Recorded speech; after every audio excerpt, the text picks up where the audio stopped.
तो केवल भौतिक विकास को लेकर के यहाँ पर भौतिकता से ऊपर उठने की बात है।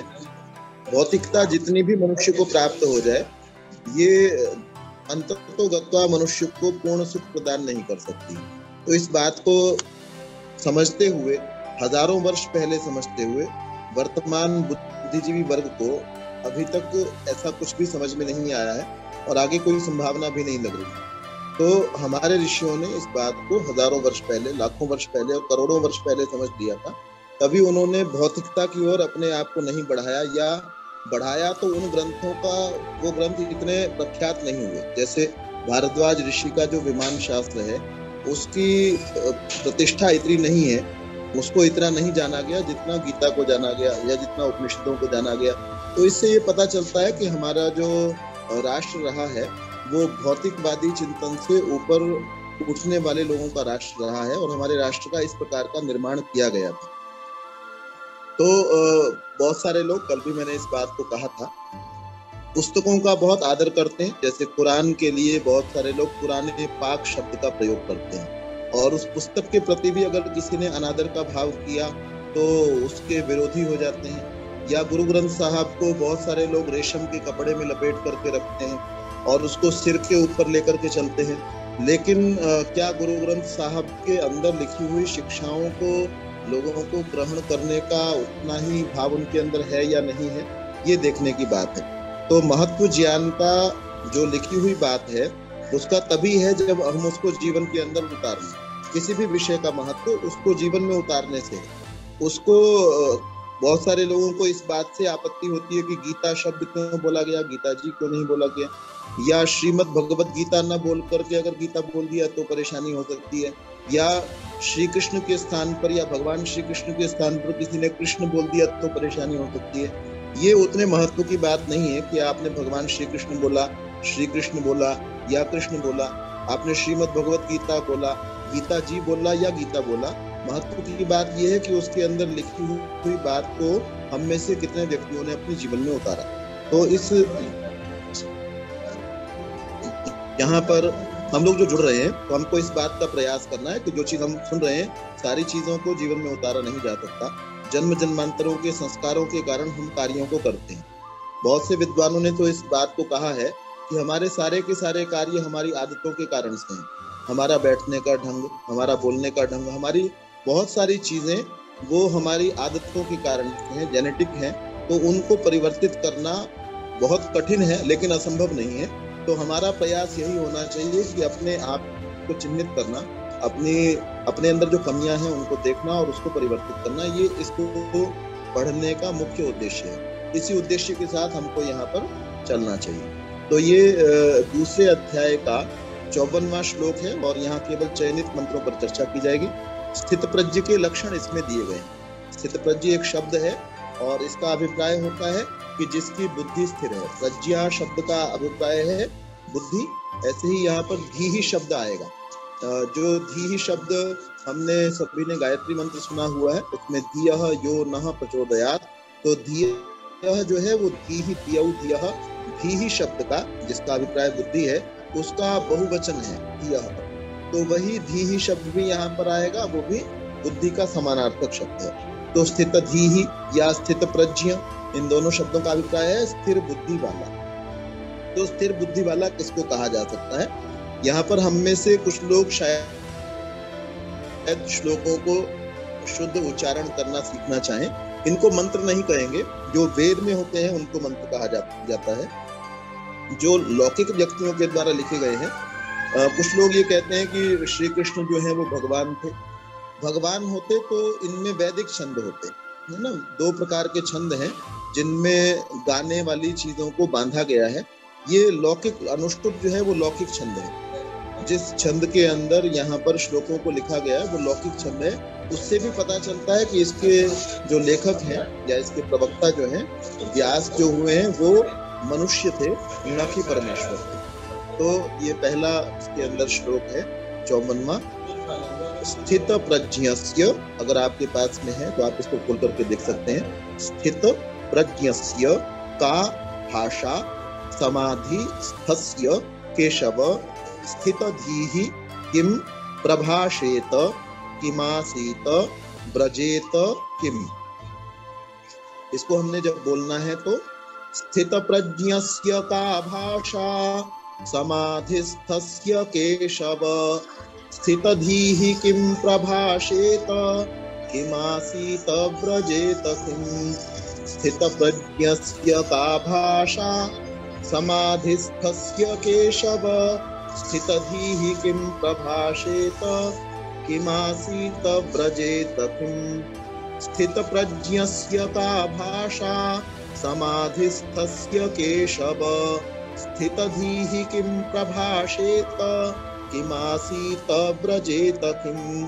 तो हमको जिनको श्लोकों का शुद्ध उच्चारण सीखना है उनको इसको बार बार सुनना चाहिए, और जिनको सीखना है वो यहाँ पर ग्रुप के अंदर लिख देंगे कि हम लोगों को सीखना है, जिससे उन्हीं से इसको सुना जा सके, और उनके उच्चारण को, जिनका अच्छा उच्चारण होगा उन्हीं के द्वारा इसको बुलवाया जाएगा, उनकी रिकॉर्डिंग को यूट्यूब में इसके साथ में रख दिया जाएगा। तो इसका अभिप्राय है स्थित प्रज्ञस्य का भाषा।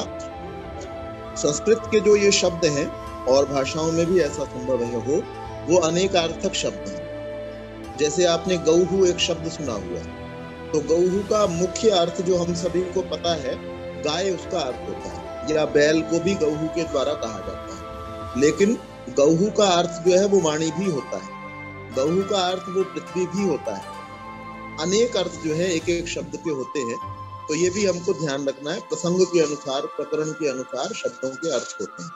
तो स्थित प्रज्ञस्य का भाषा, स्थित प्रज्ञ की क्या भाषा होती है, भाषा का यहाँ अभिप्राय है कि उसकी बॉडी लैंग्वेज किस प्रकार की होती है। और समाधिस्थस्य केशव, समाधिस्थस्य ये शब्द भी षष्ठी का एक वचन है, स्थित प्रज्ञस्य ये भी षष्ठी का एक वचन है। केशव हे श्री कृष्ण, स्थित प्रज्ञस्य समाधिस्थस्य का भाषा, समाधि में स्थित रहने वाले। समाधि शब्द का क्या अभिप्राय है? आंख बंद करके क्या बैठ जाना, उसको समाधि कहते हैं। समाधि का अभिप्राय है सारे दुखों से दूर हो जाना। मनुष्य कौन सारे दुखों से दूर हो सकता है? जो अपने मस्तिष्क को बाहर की जगत से अलग करना जानता हो। हमारा कोई कष्ट हमको तब तक कष्ट देता है जब तक हम उसके बारे में विचार करते हैं। आप उसके विषय में विचार करना छोड़ दें। ऐसी बहुत सारे लोग इस चीज को सिखाते हैं कि आपके पैर के किसी हिस्से में दर्द हो रहा है, तो आप अपने मस्तिष्क का संबंध जो है उस पैर के साथ से हटा दें, पैर से हटा दें, तो आपको उससे होने वाला जो कष्ट है उसकी अनुभूति कम हो जाएगी। तो कष्ट की अनुभूति कम करने का तरीका ये भी है कि आपका मस्तिष्क उसके बारे में विचार न करे। एक कष्ट आपको अभी है, आप उसी के विषय में विचार कर रहे हैं, लेकिन आपके पास उससे बड़ा कोई कष्ट आ जाता है, आपके पैर में ही दर्द है और पैर में दर्द के विषय में ही आप विचार कर रहे हैं, और सामने आप ये देखते हैं कि एक ट्रक चल रहा है और ट्रक के आगे जो है कोई छोटा बच्चा है। आप पैर के दर्द का विचार कर रहे हैं और आपको ऐसा लगता है कि ये ट्रक चलता हुआ उस छोटे बच्चे को कुचल देगा, तो आप उस दर्द वाले पैर के साथ में ही दौड़ने लग जाएंगे और उस बच्चे को उठा करके शायद दूसरी तरफ भी चले जाएंगे, और आपको पैर का दर्द उस समय में शायद अनुभव नहीं होगा, हो सकता है बाद में थोड़ा सा बढ़ जाए।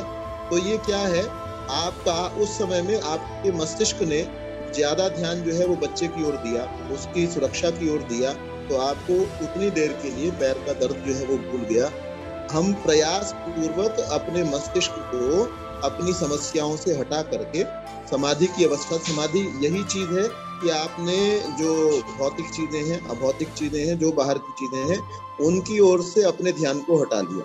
तो समाधिस्थस्य, समाधि में स्थित रहने वाले, स्थित प्रज्ञस्य, स्थित प्रज्ञ व्यक्ति की का भाषा, उसका शरीर का व्यवहार किस प्रकार का होता है, बॉडी लैंग्वेज उसकी किस प्रकार की होती है। स्थित धीहि किम प्रभाषेत, स्थित प्रज्ञ व्यक्ति बात कैसे करता है। स्थित धीहि यहाँ पर शब्द आया, धीहि का मतलब अभी मैंने बताया आपको, प्रज्ञा या बुद्धि इसका अभिप्राय है। स्थित प्रज्ञ व्यक्ति, स्थिर बुद्धि वाला व्यक्ति बात किस प्रकार से करता है, और किम आसीत तो किस प्रकार से बैठता है, व्रजेत किम और किस प्रकार से वह चलता है। केशव हे श्री कृष्ण, समाधिस्थस्य, समाधि में स्थित रहने वाले अर्थात दुखों से दूर हुए, समाधि में स्थित रहने वाले अर्थात जो दुखों से दूर हो चुका है उसकी। स्थित प्रज्ञस्य, स्थिर बुद्धि वाले की। का भाषा, उसके शरीर के का व्यवहार किस प्रकार का होता है। स्थितधीहि किम प्रभाषेत, स्थित प्रज्ञ व्यक्ति बात किस प्रकार से करता है। किम आसीत, किस प्रकार से वह बैठता है। ब्रजेत किम, और किस प्रकार से वह गति करता है, उसका चलना किस प्रकार का होता है। अगला है प्रजहाति यदा कामान सर्वान पार्थ मनोगतान आत्मन्येवात्मना तुष्टः स्थितप्रज्ञस्तदोच्यते। प्रजहाति यदा कामान सर्वान पार्थ मनोगतान आत्मनि एव आत्मना। आत्मन्येव आत्मना में 3 ये शब्द हैं, आत्मनि, एव और आत्मना। लेकिन जब हम श्लोक में इसको बोलेंगे तो हमने इकट्ठा ही बोलना है। आत्मनि एव आत्मना तुष्टः स्थित प्रज्ञस्तदा उच्यते। प्रजहाति यदा कामान् सर्वान् पार्थ मनोगतान् आत्मन्येवात्मना तुष्टः स्थितप्रज्ञस्तदोच्यते। प्रजहाति यदा कामान् सर्वान् पार्थ मनोगतान् आत्मन्येवात्मना तुष्टः स्थितप्रज्ञस्तदोच्यते। प्रजहाति यदा कामान् सर्वान् पार्थ मनोगतान् आत्मन्येवात्मना तुष्टः स्थितप्रज्ञस्तदोच्यते। पार्थ हे पृथा पुत्र अर्जुन। कुंती का एक नाम पृथा भी है, तो उसका पुत्र जो है वो पार्थ हुआ। तो पार्थ हे अर्जुन। यदा मनोगतान, यदा का मतलब जब। आत्मनि एव आत्मना तुष्टः स्थित प्रज्ञस्तदोच्यते, स्वयं से ही स्वयं में संतुष्ट रहने वाला। तदा स्थित प्रज्ञ उच्यते, तब मनुष्य स्थित प्रज्ञ कहलाता है। पार्थ हे अर्जुन, यदा जब मनोगतान सर्वान कामान प्रजहाति, मन में उत्पन्न होने वाली सारी की सारी कामनाओं को छोड़ देता है, इच्छाओं को छोड़ देता है। और आत्मनि एव आत्मना तुष्टः, स्वयं से स्वयं में ही संतुष्ट रहता है, प्रसन्न रहता है। तदा स्थित प्रज्ञ उच्यते, तब मनुष्य स्थित प्रज्ञ कहलाता है। आगे है दुखेषु अनुद्विग्न मनाः, दुखेषु अनुद्विग्न मनाः सुखेषु विगत स्पृहः वीत राग भय क्रोधः स्थितधीर मुनिरुच्यते। दुखेषु अनुद्विग्न मनाः, अनुद्विग्न मनाः सुखेषु विगत स्पृहः वीत राग भय क्रोधः स्थितधीर मुनिरुच्यते। दुःखेष्वनुद्विग्न मनाः सुखेषु विगत स्पृहः वीतराग भय क्रोधः स्थितधीर मुनिरुच्यते। दुःखेष्वनुद्विग्न मनाः सुखेषु विगत स्पृहः वीतराग भय क्रोधः स्थितधीर मुनिरुच्यते। दुःखेष्वनुद्विग्न मनाः सुखेषु विगत स्पृहः वीतराग भय क्रोधः स्थितधीर मुनिरुच्यते। दुःखेष्वनुद्विग्न मनाः सुखेषु विगत स्पृहः वीतराग भय क्रोधः स्थितधीर मुनिरुच्यते। दुःखेषु अनुद्विग्न मनाः, दुखों के आने पर जो परेशान नहीं होता है। और सुखेषु विगत स्पृहः, सुखों को प्राप्त करने की जिसकी लालसा नहीं है। दुखों के आने पर जो परेशान नहीं होता और सुखों को प्राप्त करने की जिसकी स्पृहा नहीं है। विगत स्पृहः, जिसकी स्पृहा जा चुकी है, इच्छा जा चुकी है, अर्थात जिसकी इच्छा नहीं। वीत राग भय क्रोधः, जिसके अंदर राग का अभाव है।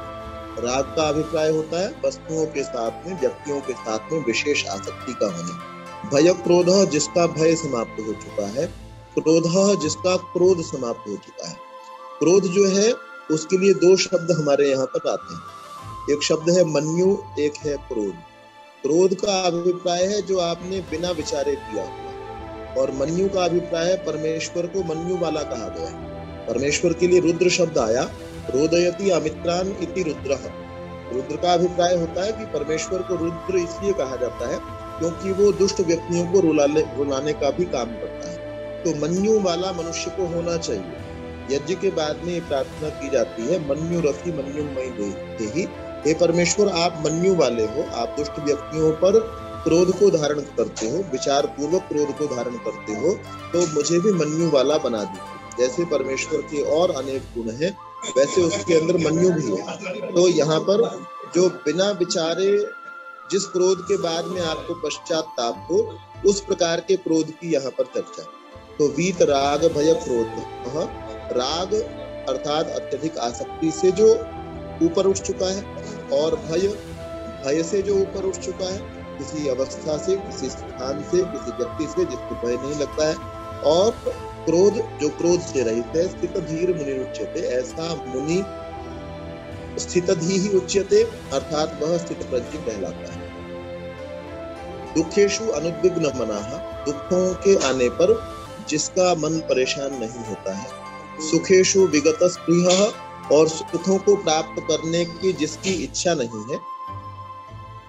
वीत राग भय क्रोध, राग जिसका समाप्त हो चुका है, अत्यधिक आसक्ति का भाव जिसमें नहीं है, भय जिसके अंदर नहीं है, और क्रोध जिसके पश्चाताप हो, इस प्रकार का क्रोध जिसके अंदर नहीं है। स्थित धीर मुनि उच्यते, इस प्रकार का जो मुनि है वह स्थित धी ही कहलाता है, अर्थात वह स्थित प्रज्ञ कहलाता है।